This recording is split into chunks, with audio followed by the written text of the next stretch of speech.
Okay, so I'm here to talk about how fashion is disrupting digital and digital is disrupting fashion. Now, there's a lot of facets to what we're referring to as the fashion metaverse, as you can see on screen. You know, we've got lots of developments of technology, lots of things have been happening, particularly during lockdown. And particularly during lockdown, we've seen it become a catalyst for certain changes in the digital world and how we really look to represent ourselves in a digital sense in that metaverse. So I'm going to give a bit of a brief overview. We've got 10 minutes. I want to give you fine people as much information as possible within that 10 minutes prior to the panel discussion. And most of the work in this presentation is actually based on the people in this room and the people in this panel, which is a bit of a testament, I think, to how well this kind of fashion and digital innovation is going on at home. The one exception to that is what you're seeing now on screen. It's a company called Fabricant. I believe that most people that are slightly aware of digital fashion will be aware of their work. They've really been kind of pushing digital fashion, working with a lot of brands and producing a lot of waves in both the fashion and the digital industry. In fact, I believe it was a digital dress, a virtual item that they sold for $10,000 a couple of years ago. And again, this kind of brings to light the kind of new commercial opportunities around digital fashion, and particular how that crosses over with blockchain technology and NFTs. That's non-fungible or fungible tokens, however you, I don't know how to pronounce it, I just say both. But yeah, it actually shows, you know, how the new commercial possibilities through digital and fashion are being exploited by people. Okay, so this is kind of the standard kind of digital fashion where we are at the moment. But you know, digital fashion has come about through general augmentation of the design and manufacturing process. I mean, similar to the way automotive works, similar to the way a construction works. You know, we get down to the point where we see the efficiencies that digital design can have on any particular industry. And you know, for those of you that are involved in digital fashion, you'll take a look at this and you'll say, I recognize some of these things on screen. This is Clo 3D. And you know, it's pattern cutting, it's draping. It's the ability to say, figure out exactly what your clothes are going to look like, how they're going to hang on a model before you actually go into that manufacturing process. And I'm sure you can understand there's a lot of efficiencies around that. So this is kind of the starting point of fashion and digital kind of merging. But it's not where it ends. Once you've built something in a digital context, obviously it has innumerable uses. And particularly, there's a company that I'm going to highlight right now. Mike King will be on the panel talk in a minute. When we're looking at real high-end fashion simulation, there's a couple of problems, a couple of limiting factors when we're talking about producing digital fashion at scale. You know, there's, from my own experience working with apparel brands, major apparel brands in that digital fashion space, there's a problem with scaling. You still need someone to design all of this. You still need trained people to design all of this. You still need to be able to simulate this fashion. You can cut it, you can put those 3D models on, but you're still going to have to simulate the motion of that design. And that can't really be done in real time at the moment. That being said, Numerian Software, they're a company who are really making bounds in this. They are actually world leading in the field of fabric simulation. They work a lot in major motion pictures. You probably would have seen their work and not even known it was like CG, so definitely wouldn't have known it was their work. But they're also making bounds in actually scaling up as well. You know, you have fashion companies that want to produce thousands of items per look, and how do they take that scale and digitize it? So Mike and Numerian are working with companies like Spree 3D to investigate things such as this in real-time contexts and environments. This is something that I'm very close to. This is like a world-leading piece of fabric simulation. Okay, I'm sure that you guys have seen digital fashion in some kind of context, but this is really a prototype, a test sketch, which is supported by the British Fashion, Textile and Technology, and it's a collaboration between UAL, Numerian, the V&A Museum, a company called Holition, Happy Finish, who I work for. And it's really looking at the complexities of fabric simulation. And, you know, again, working with a lot of really, I'd say, discerning companies in the fashion space. This kind of simulation is really where they want to go. So it's great to be doing this kind of research and developing real high complexity fabric simulations. Okay, so you've got your digital fashion, right? About how do people experience that digital fashion?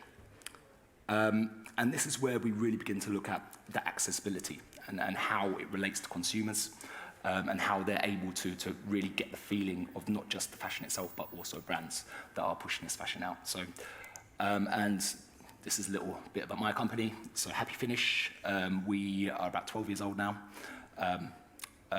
We've got a grounding, an originally founded to produce a high-end retouch. Like you see, Nike is one of our clients. Like we literally have an office in Portland to service Nike. You know, we work with all the kind of major fashion brands in retouch. And a few years ago, say about 6-7 years ago, the immersive branch of the company was started. And that's really where we start to see brands wanting to be innovative and have brand experiences surrounding digital fashion. Right, I'm going to go into a couple of projects that I've worked on. This was actually the world's first VR fashion activation. This was with Gareth Pugh in Selfridges. And this wasn't a piece simulating fashion as such. You know, we were restricted heavily by the technologies. This was maybe about 7-8 years ago. And I'm going to play a little video here while I talk. Oh.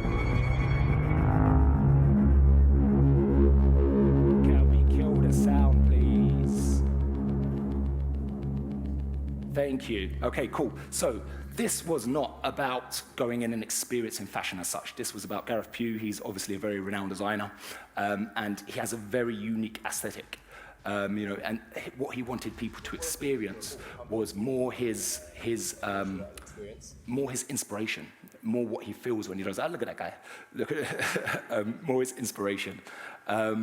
So it was really an interesting piece. People would step into that place, into that shopping experience in Selfridges and discover this and go on a journey through his inspiration. So it was more about that kind of positive connection and that brand experience and him expressing himself as a brand and generating that hype around it rather than actually experiencing fashion and simulation.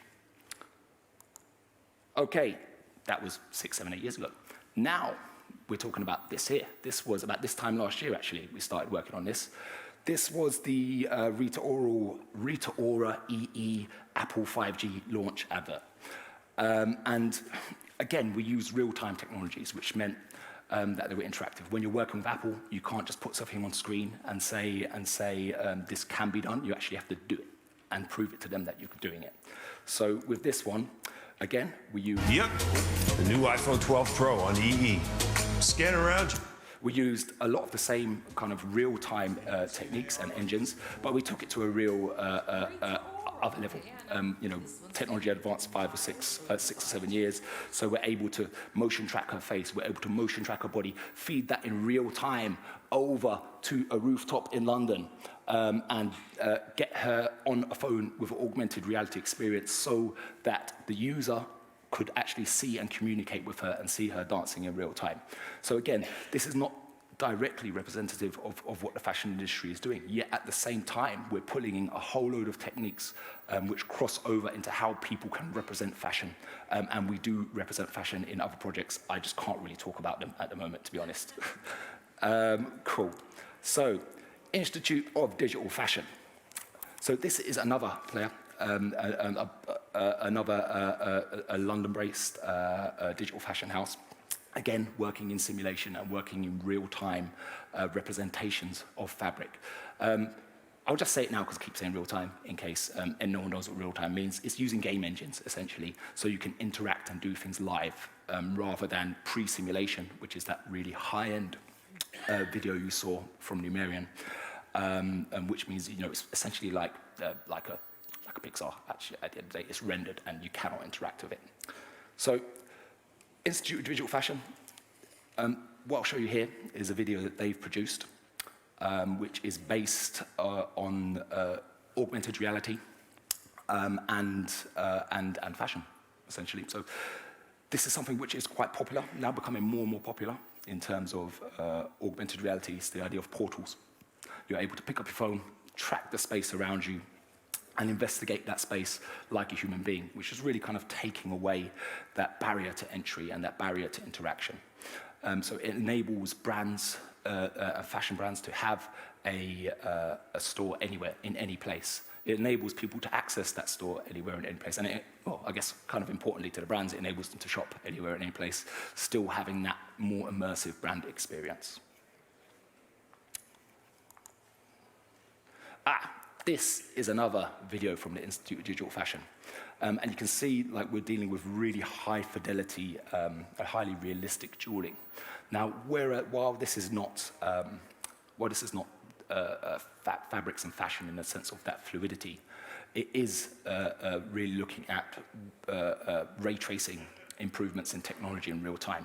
So essentially, rather than faking it, ray tracing means you're bouncing real light, real simulated light into those kind of jewels and those crystals. And that gives a really accurate representation of what's happening. So again, it's the idea that technology is being able to disrupt the way that we view and experience fashion in different ways. All right, so covered quite a lot there. I'm going to cover a little bit more. But we're going to talk about how people will consider fashion entering into more, I was going to say traditional metaverse, but metaverse is a relatively new term.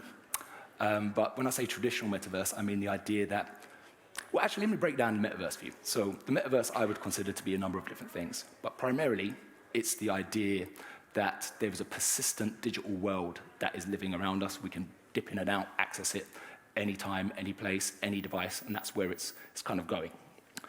So that relates very closely to social spaces online. And that's precisely what African Life is doing, and Jade will be able to tell you in more detail about that. But from what I understand, they have 10 million monthly users. And so it's really popular. It's primarily geared towards the younger generation. And it really highlights the thirst for the expression of self in a virtual space. And again, that ties into what we're talking about in terms of NFTs, and we're talking about in terms of the fabricant. People want to be able to express themselves as something unique, something new in these virtual environments. And that kind of makes, and it's not only kind of realistic fashion. You see 3 of these images are quite realistic. They're what you'd expect to see in a catwalk, on a fashion show, on the street. Whereas you look bottom left there, and you're talking about the fantastic, the amazing, the ability to shape ourselves in any way we see fit. How do you simulate wings? Do you know what I mean? How do wings move? How do wings on a person move? This is all part of where this research and development is going, and the ideas of being able to express ourselves and own virtual items.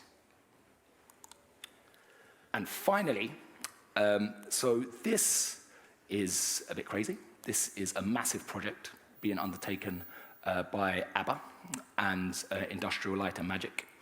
This will be actually set up in Stratford.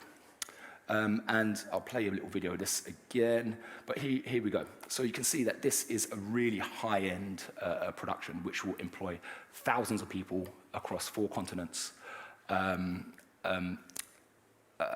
Thousands of people across 4 continents, obviously fabric being part of that as well. You can see real-time representations really need to be very convincing, not just in the way people look, not just the way people move, but how things react to them and react around them.